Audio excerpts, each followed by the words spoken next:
Before we get into today's story, I wanted to quickly talk to you about a Creepypasta art contest I'm going to be holding thanks to today's sponsor, Amino. Amino is a mobile network of communities for every interest imaginable, which includes the Creepypasta Amino. It's a great place to find and interact with other Creepypasta fans from across the globe, participating in chats, quizzes, posts, and even sharing your own original Creepypasta-inspired creations, from art to stories and beyond. I know there are a ton of talented artists out there whose artwork I'd love to show at the beginning of a video, so head on over to my page ClancyPasta on Creepypasta Amino and post your original Creepypasta-inspired artwork to my wall, and I'll pick my favorite ones to show in a video. It could be of a Creepypasta monster, a haunted video game, or literally just anything related to Creepypastas. To participate in my little Creepypasta art contest on Creepypasta Amino, just click the link in the description or pinned comment and follow the prompts to download Amino for free on iOS or Android. Or you could always download Amino by searching the App Store, then searching for Creepypasta once you're in. And after that, you can find me there by searching my username ClancyPasta. I cannot wait to see all of your creativity and see what you guys come up with. Now with that all out of the way, enjoy today's story. Another knock fell against the front door as I sat huddled up and hidden under a pile of blankets in the corner of my room.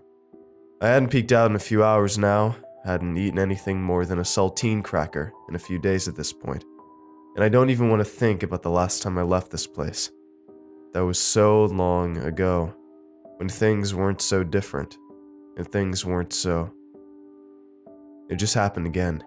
Much louder this time though, like whoever's out there tried to actually bust down the door. I don't think they'll be successful though, at least not for a while. I boarded up the door with about 4 wooden planks shortly after this all began. That must have been at least a month or so ago. Wait, no, that can't be right. I started out with about 3 months worth of food and I'm down to about 1 now. God, has it really been 2 months? I should really be keeping better track of time. If I don't start soon, I think my mind will start to unravel even sooner than it would under the best of possible circumstances. With me, under these blankets, I have a little battery-powered booklight, a notebook I was lucky enough to find unused shoved to the back of my closet, a couple of pens whose ink I fear may run out far too soon, a dead cell phone, and a half-eaten sleeve of saltine crackers.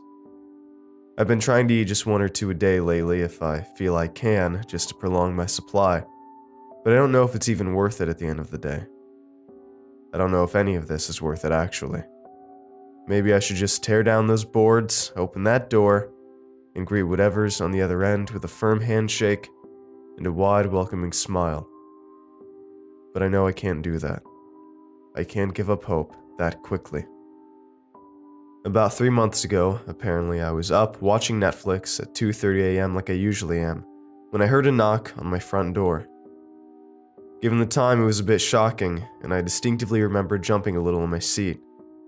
A bit nervous, but even more curious, I got up and took a peek through the peephole. Looking out into my dark, barely lit front porch, I saw no one.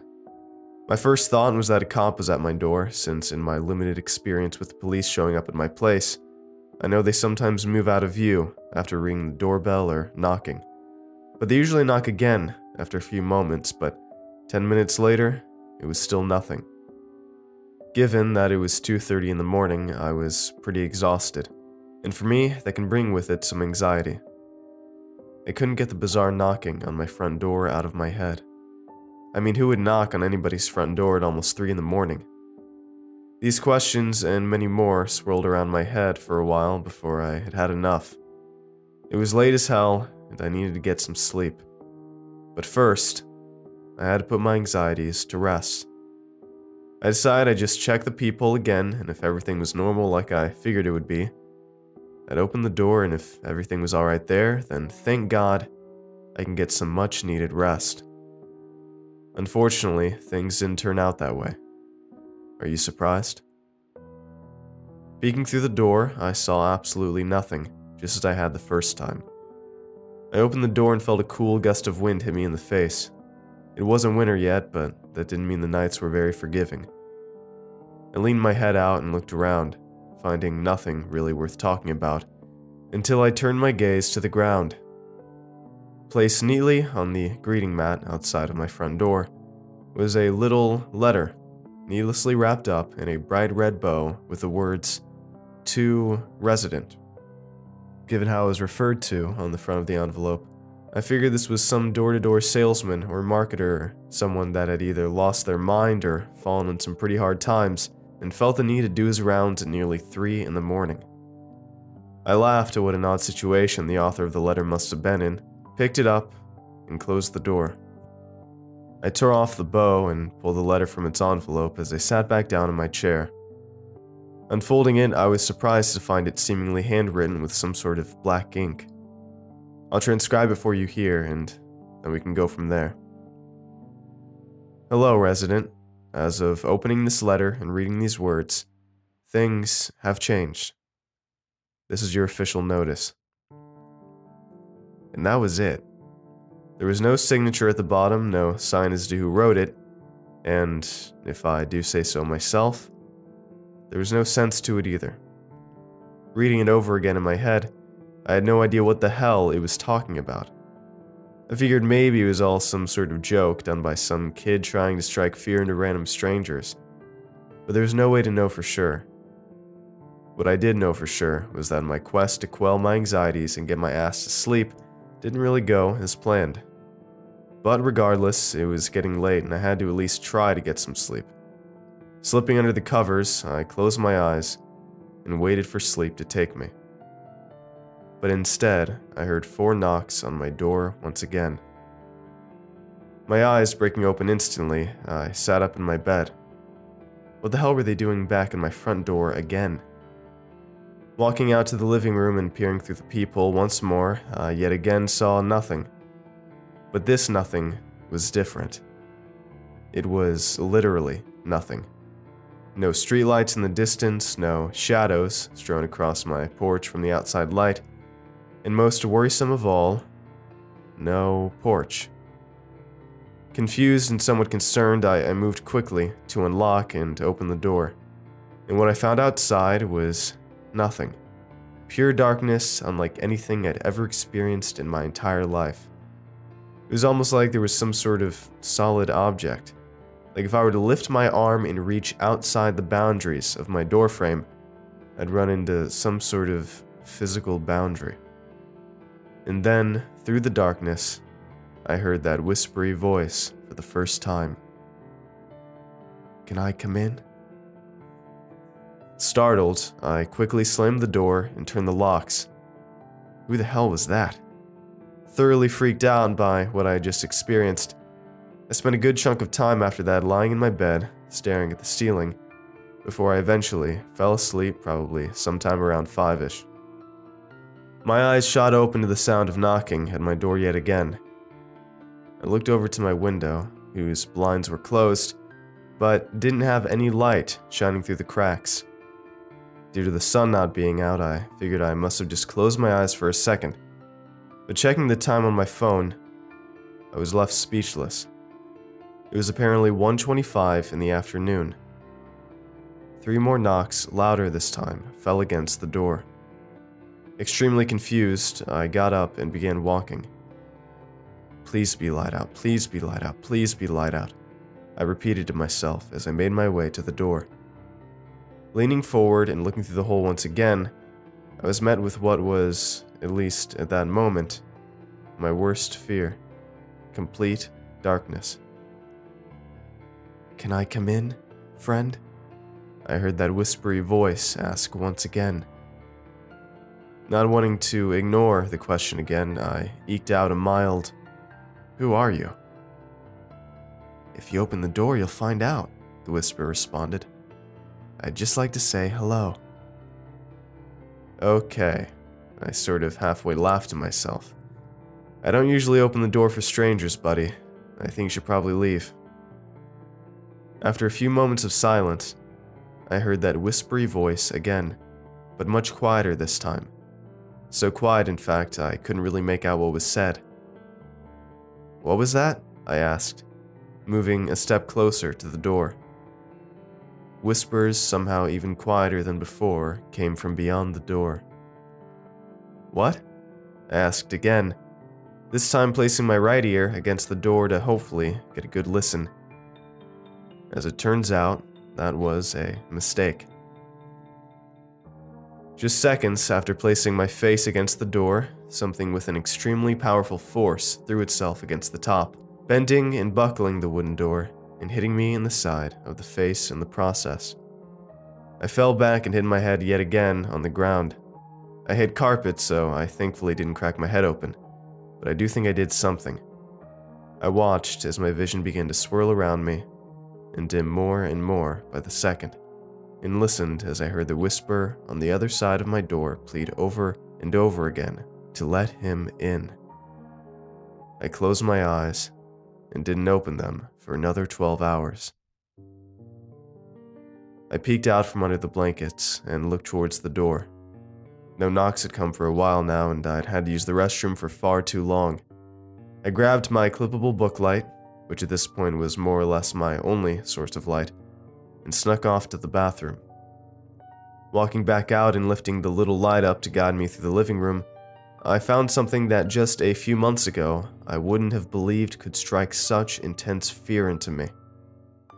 The front door was open.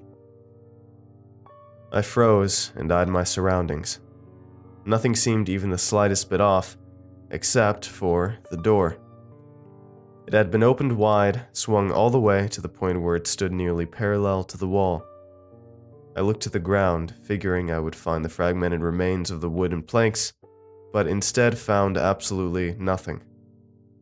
Looking back up to the door frame, I scanned it for holes and signs the planks were there, but I saw nothing. It looked unscathed, and the vibrancy in its bright white color told me it had been repainted rather recently.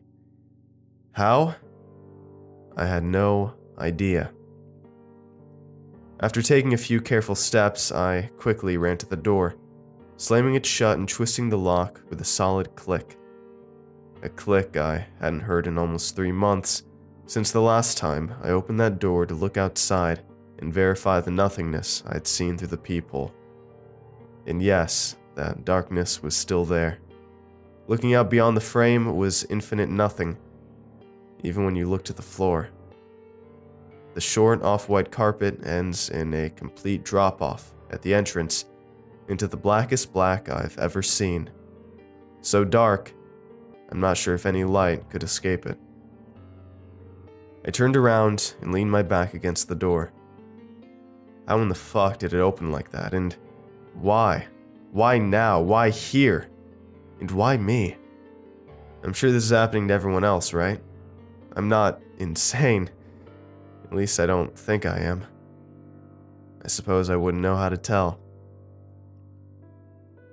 Looking to my left, I felt my heart jump into my throat. The corner of the room I occupy most of the day to guard the door and keep warm, huddled under a pile of blankets with my most important possessions, was now empty. And then I heard the whisper. "Thank you for letting me in, friend," the whisper said. "I knew you'd let me in eventually." I held my breath and stayed as still as a statue out of pure horror, maybe instinctually trying to blend in or possibly concentrate more. Probably neither. The whisper I'd become all too familiar with at this point sounded as though this time it was coming from down the hallway, instead of beyond my front door. I held my booklight out like a weapon and began carefully inching my way towards the hall. "Your bed is awfully comfy," it whispered into my ear. As I rounded the corner, my bedroom at the end of the hallway, directly in view, its door cracked open. I usually keep it closed and locked. "I've got an idea," the whisper said. "How about you come in here and I show you something really great?" That sounded like bait to me, or maybe he knew that would scare me and said that specifically to keep me away. Well, either way, I really have no other choice but to go in there. Everything I own or really care about in the world at this point was stolen from my corner in the living room, and at least presumably taken into that room. I pushed open the door and walked straight in. Immediately upon looking to my side at the rest of what was at least supposed to be my bedroom, I found instead a room that looked as though it was plucked straight out of a mansion. The bed was at least king-sized, and a huge flat-screen TV adorned the wall opposite the bed. Fancy tables and expensive-looking furniture littered the room, filling up the vast space pretty nicely, if I'm gonna be honest. And I was able to notice all of this thanks to the dozens of candles, lit and burning, placed liberally across the room on top of various furniture, the TV, or anything else. Eventually, I turned my gaze upwards to see two huge windows placed into the ceiling, looking like a gigantic glass domino bent to a 45-degree angle. Looking through them, the sky was pitch black. "Here you go." I felt the whisper breathe into my ear. I looked down and saw for the first time the caricature of a man before me. Literally. Before my eyes stood a living, presumably breathing, 5-foot-tall stick figure. Kind of two-dimensional, with a flat front and back, but some girth in between. On the solid white face sat a rather poorly drawn smiley face. Then its eyes blinked. "Would you like to take it?" I watched its animated lips ask. I lowered my eyes and brought them to the outstretched two-dimensional hand holding out to me the half-decayed, rotting corpse of a puppy. "Jesus," I said instinctually, taking a step back immediately. No, I said, waving my hand back and forth. Its drawn-on smile instantly flipped into a straight line, but its stick-figure pupils stayed locked onto mine. He never blinked after that. "I thought you liked puppies," the whisper said. "I was told you liked puppies." I looked to the corpse once again, and then back up to meet the drawing's lifeless eyes. "What are you?" I asked. After a moment, arm still outstretched towards me the entire time, he lowered it to his side.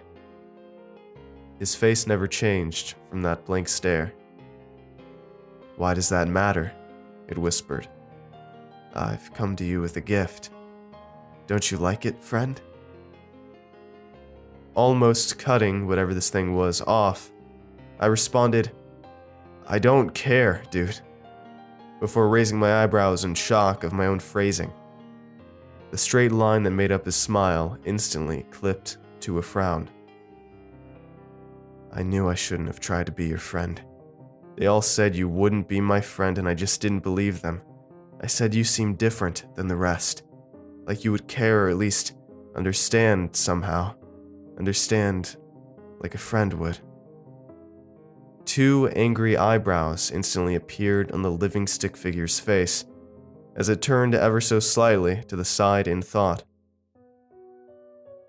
"When they decided to change the battery and drain the rock, I pleaded with them to let me try to interact with one creature.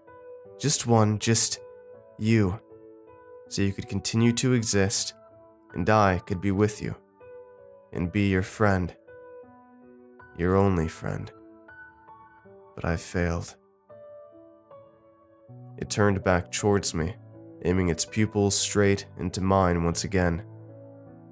The eyebrows that had appeared on his face just moments before had just as quickly disappeared, and his frown had transformed back into a near perfectly straight line. "We could have been friends, and everything would have gone on great for a being like you. But it looks like we're not. And now you're nothing." The moment the whisper's last word hit my eardrum, darkness fell before me. Frantically looking around, I discovered no difference. The book light that had been in my hand just a second before was now gone, but I didn't feel anything take it out of my hand or anything like that. 1 second it was there, and the next it was gone, like it had vanished into thin air. After taking a few deep breaths and calming down a little, I put my arms out and started making my way towards what I figured was, from what I remember, the wall closest to me. But I never did touch it. I took a few steps forward and then another few, and then a few more. Before long, I started to question whether or not I was even walking in a straight line or not. I knew there was a mirror on the wall I was headed towards, so I figured I'd just try to find something, and then navigate my way from there. But after what I would guess was at least a few minutes of wandering around in various directions and finding absolutely nothing, I began to, finally, panic.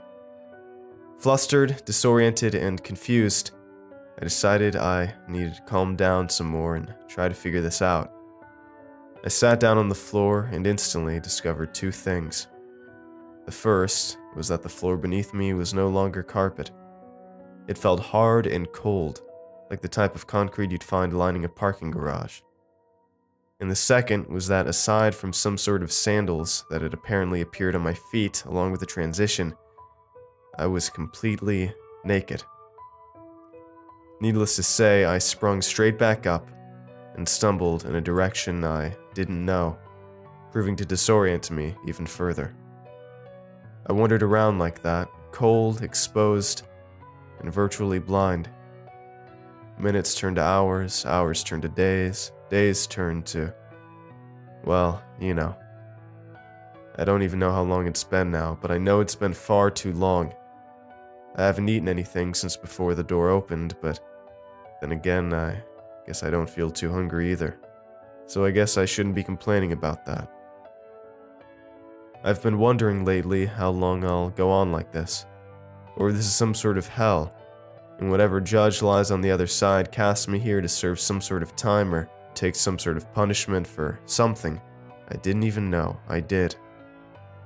I don't know for sure, but with some of the stuff that stick figure whispered to me being so shockingly odd, I couldn't rule out anything. I don't sleep these days, and so by virtue of that, I don't dream. But every once in a while, only when I feel my eyes are closed, I'll see the face of that stick figure. No eyebrows, eyes staring directly into mine, no nose, and a perfectly straight line for a mouth. After it fades in, it'll stay with me for at least a few moments. But I've had it visit for what felt like a few hours before. It never does anything besides stare directly at me. And no matter where I move my eyes or where I try to turn, I can't help but to stare directly back into the living creation's eyes. Or what was supposed to be its eyes, anyway. Every once in a while, oftentimes right before he fades out, finally giving me some momentary relief, I'll see the corner of his mouth twist up a little at the corners, giving me a knowingly unnerving smile. I should have been his friend.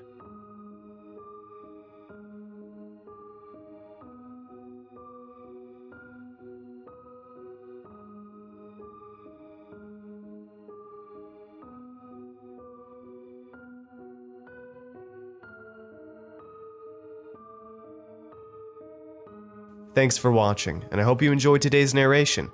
I want to give a huge thanks to last month's $5 and up patrons: Uncle Ulrich, Ashley V, Meg C, April R, Cassandra, Joseph M, Sarah W, Lake S, Ronnie K, Tanya A, Letty M, Hunter D, Christopher B, Stephanie M, and all the other $5 and up and $2 patrons on screen as well. All of your support makes these narrations possible, and I appreciate it a ton. If you'd like to join these lovely ghouls, I'd appreciate it if you check out my Patreon page. For just $1 a month, you'll get an exclusive narration that will never, ever be uploaded to my channel. Usually, one a bit too extreme for YouTube. So that's at least one extra video every month for just $1, if not more. For $2 a month, you'll get thanked in the end scroll of every video, and for just $5 a month, I'll shout you out at the end of multiple videos a month personally. You also get exclusive Discord roles for those perks as well. If you'd like to chat with me for a bit, you can join me on a monthly live stream for just $10 a month and get a signed merch sticker for $25 a month. And if you're in the market for some horrifying shirts and hoodies, you can head on over to my Teespring store in the description as well. And don't forget to follow me on Twitter at @2ndClancy.